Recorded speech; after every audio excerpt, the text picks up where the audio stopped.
Hi, my name is Petra, and in this video I'll be telling you how to design a good communication strategy for your project.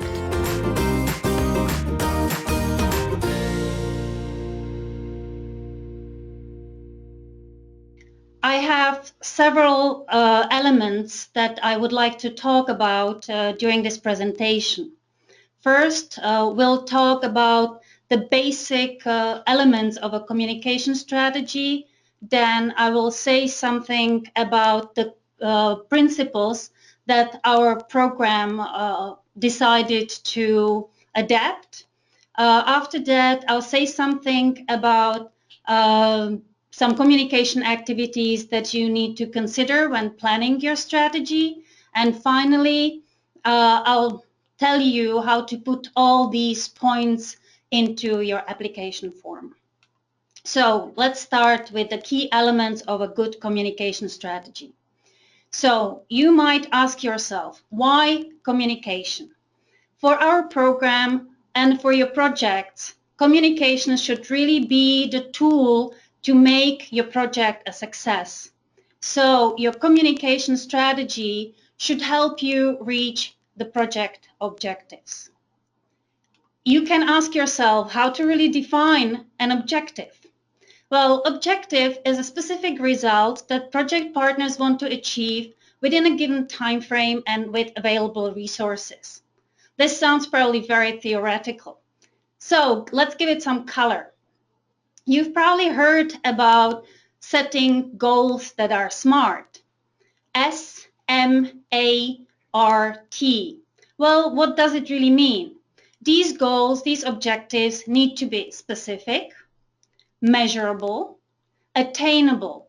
Ask yourself whether you are in a position actually to reach that goal. They also have to be relevant. Do they really fit into the program you're applying for? And finally, they need to be time-bound. This still might be a little bit theoretical for you, so let's go for an example. I have an example for you from a project that is focusing on SMEs. So, for example, an objective of such a project can be increased rate of business creation by 15% on average among young people in participating regions by 2019 through modifying policy instruments addressing that issue. Well, you see all the color codes. So the green increased rate of business creation shows that this is something that you can actually reach, that you can attain as an institution that is dealing with business creation. By 15% on average, this is the measurable part. You give it a number that you will measure at the end. Among young people, this is the part that shows you that your objective is specific. By 2019 gives it the time limit, the time bound that you need for your objective. And the blue part, the fact that you want to modify policy instruments, that is what is relevant for our program. Now, what about communication? What does communication have to do with this? Well, objectives of communication are slightly different. Communication wants to inform, we want to persuade or engage people. But all this needs to be done so that the objectives of a project can be put in place.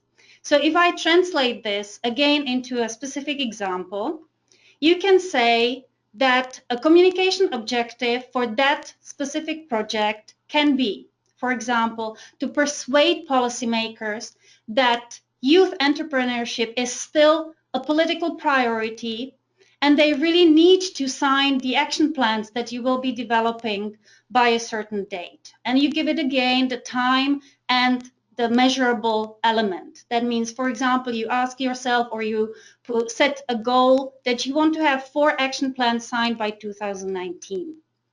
But you can ask yourself, who are these people? That's the target groups. You need to think about the specific groups, the specific people that you want to talk to, that you need to inform, that you want to persuade, that you want to engage. These people for your projects need to be those somehow linked to decision-making processes. Those people that are involved in policy implementation Or you can think about the end users. Who you really put in your application and in your communication strategy then depends on the objective of your project, on the policy instruments and policies that you are addressing, also on your regional context. But apart from that, it's very important what resources you have available and what you can use. So think about the value of money of your communicating. Do you communicate with the right people? Do you use the money wisely to spread the messages that you need to? So before selecting your target groups, analyze them. And how do you do that? Well, the first step of this target group mapping is to list all those important people, all those who are involved in decision making, all those who can have some effect on policy making, on implementation of the policy, also of those who are the end users, because if you don't include them, they may affect whether you will be successful in implementing your policy change. So you list them and then you think about their interest in your topic and their influence on it. And you will use a very simple matrix. You can rate from, let's say, 1 to 5 how interested they are in your area. So you give them 1 if it's very low, you give them 5 if their interest is very high. And you do the same thing for the same group in terms of their influence, in terms of their power on that specific policy. If they are the policymakers, if they are those who are making the decisions, their influence is very high, so you probably give them 5. If they are not, you give them a low influence. And based on these ratings, you just put them in the grid. And wherever they fall, that's how you pick who you focus on. So for you, the key group is really in the right-hand side corner. That's the group that you need to manage closely. You need to be in very close contact, inform them, persuade them, engage them in your activities so that your project objectives are reached at the end of your project or afterwards.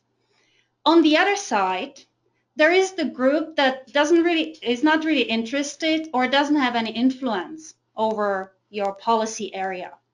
You still need to monitor them a little bit because you want to avoid any bad surprises if some of them start negative campaign against your goals or your objectives. So monitor them, check what they're doing, but don't spend too much resources on that group. Then a very important group is in the left-hand side corner. Those are people with very high influence, but not such, those people that are not that interested in what you're doing. You should really keep them satisfied because you don't want anyone who's very influential going against you. Keep them satisfied and even try to bring them into the corner that's next to them among the key group. Increase their interest, or at least try. And the final group that you might consider, and you probably should consider bringing in, are those who are very interested but maybe not that influential.